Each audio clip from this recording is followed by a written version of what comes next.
shpërndarjes. Do me thënë tashmë jemi duke folur për një algoritëm të ri, i cili quhet distribution counting sort ose renditja me anë të numërimit të shpërndarjes.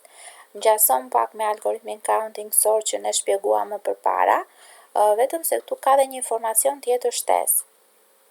Dhe duhet mbaj mend që funksionon vetëm për ato raste kur elementet janë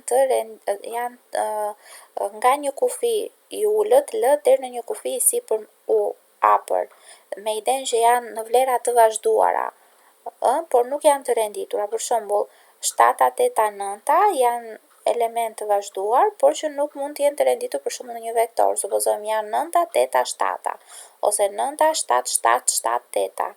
Pra të tilla raste kur kemi një vektor që vlerat i kanë të vazhduara, por nuk janë të renditur, atëherë ne mund të përdorim këtë lloj algoritmi që quhet distribution counting sort. Çfarë përdor ky lloj vektori? Përdor një informacion shtesë i cili ka të bëjë me shpërndarjen, pra në statistikë quhet shpërndarja. Do me thënë, fillimisht fare, pra metoda e numërimit të shpërndarjes, para se ta japim algoritmin, po e shpjegojmë njërë me një shembull për ta kuptuar më mirë. Atëherë marrim vektorin, supozojmë një vektor i cili ka elementët, se kemi dhënë vektorin këtu, ka elementët 13, atëherë po e shkruajmë,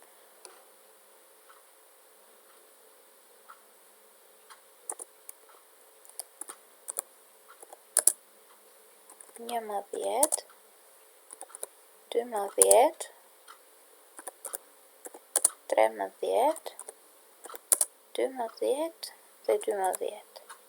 Pra supozojmë se kemi këtë vektor. Pra na jepet ky vektor, shikojmë që janë vlera të vazhduara, janë nga 11 te 13. Atëherë me L shënohet vlera 11-s. Me U vlera më e madhe që është 13. Vetëm se këto elementet mund të jenë të përsëritur dhe të shpërndarë në mënyrë të rastësishme. Atëherë, sipas këtij algoritmi nuk duhet të kemi mbishkrim gjatë procesit të renditjes.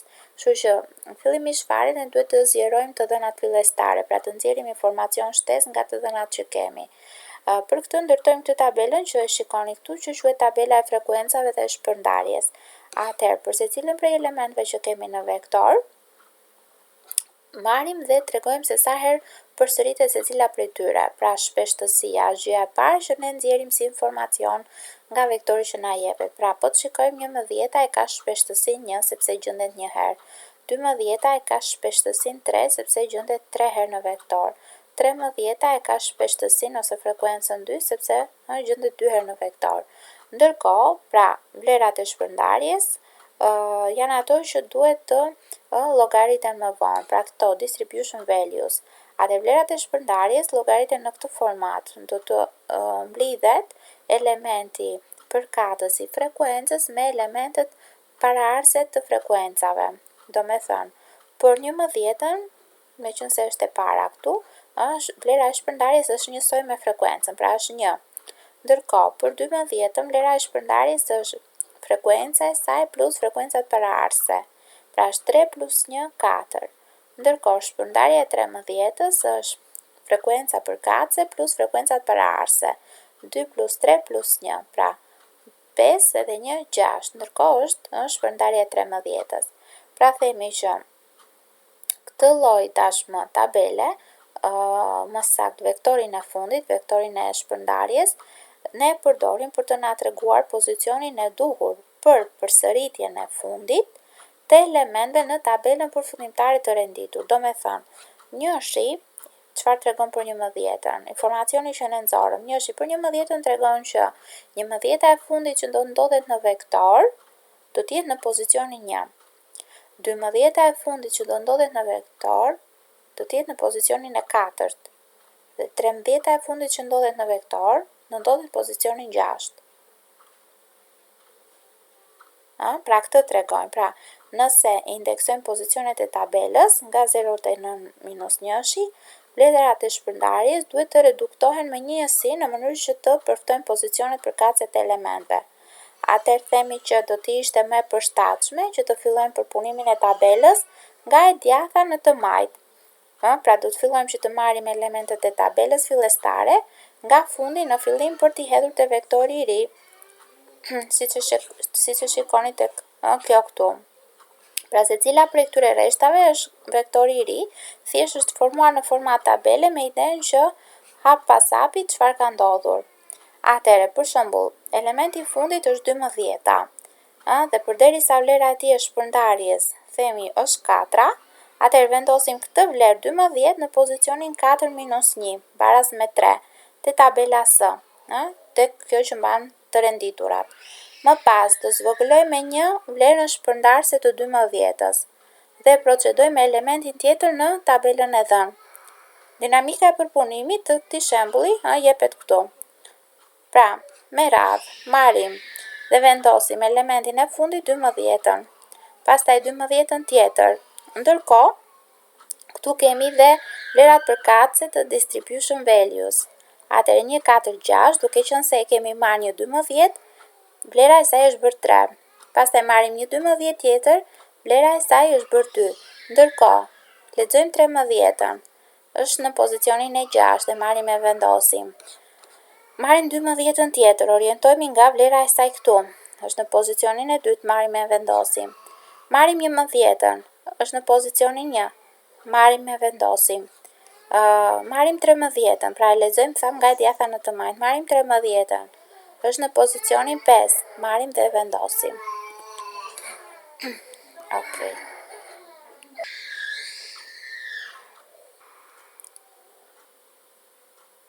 Pra, në këtë lloj formati është mënyra se si funksionon pjesa e renditjes. Pra themi, supozojmë se diapazoni i vlerave është i fiksuar, atëherë në këtë rast i bie që algoritmi të jetë një algoritëm me kohë lineare. Dhe koha më e mirë për renditje, në krahasim me algoritma që ne kemi parë deri tani, është realisht koha lineare, sepse nuk kemi parë algoritëm që të kërkojnë një kohë lineare. Po ta shikojmë edhe tek algoritmi distribution counting sort, është vektori A me element nga 0 deri në -1 dhe ha dhe dy pozicionet L-ja dhe U-ja, vlera më e vogël dhe vlera më e madhe. Ndërkohë themi for I nga 0 te U minus L-ja, du D-jën 0, pra merr me D, po ta shikoni, është pikërisht vektori që mban këto shpërndarje, distribution.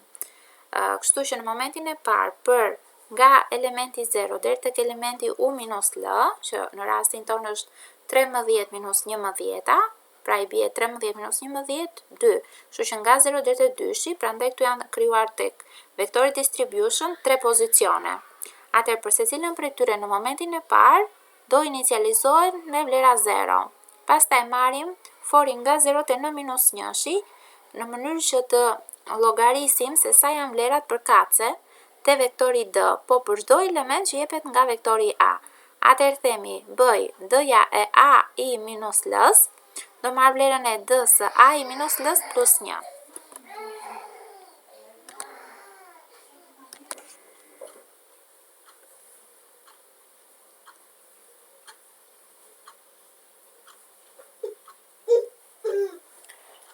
For J nga 1 deri tek U minus L-ja, du DJ-ja merr vlerën e DJ minus 1 plus DJ. Pra, cikli i parë është për inicializimin e frekuencave, pra të vektorit të frekuencave. Cikli i dytë është për llogaritjen e frekuencave, që do të thotë sa herë që gjejmë një element që fillon I-ja nga 0 deri te në -1 që përsëritet, atëherë themi që frekuenca e saj rritet me një njësi. Cikli i tretë for I nga 1 deri te U minus L-ja, që është për numrin e elementëve të vektorit të frekuencës, bën që DJ-ja të rritet me paraardhsen e saj, pra DJ-ja plus DJ minus 1. Pra ajo që thamë për përdorimin e shpërndarjes, mjafton që të mbledhim vlerën e frekuencës përkatëse me frekuencën paraardhse. Ndërkohë themi fori nga në -1 deri tek 0, pra nga elementi i fundit deri tek elementi i parë, bëj këto veprime. Së pari J-ja, që është iteracioni që do përdoret për këtë cikël, do marr vlerën e A-i minus L-s, ndërkohë tek S-ja, pra te vektori i ri, do hedhim elementet duke u nisur nga pozicionet përkatëse që prezantohen te vektori i frekuencave, pra S-ja e D-j minus 1 do marr vlerën e A-is. Nga ana tjetër, d-ja e j-s do marr vlerën e d-j-1-shit. Dhe kjo vazhdon në mënyrë ciklike derisa vemi tek elementi i parë. Dhe në fund fare themi return s, pra kthe vektorin s. Tham që për efikasitetin kohor, pra supozojmë se diapazoni i vlerave është i fiksuar, që do të thotë fillon nga l-ja deri tek u-ja, në këtë rast i bie që të kemi algoritëm me kohë lineare. Nga ana tjetër, koha më e mirë, pse është koha lineare, sepse po të shikoni janë cikle të pavarura nga njëra tjetra. Nuk janë cikle të ndërfutura, që mund të krijoni pastaj cikle kuadratike, pra eficienca kohore kuadratike apo kubike. Kështu që themi që meqense secili prej tyre është cikël i pavarur, atëherë i bie që të jetë me një numër të caktuar, konstant. Nëse marrim për shembull instruksionet që ekzekutohen më shumë, janë ato që ndodhen brenda ciklit for i nga n-1 down to 0. Meqense kemi më tepër instruksione, megjithatë shikojmë që prapë është i rendit linear, sepse ekzekutohet nga 0 deri te n-1, pra n herë. Pra thamë është algoritëm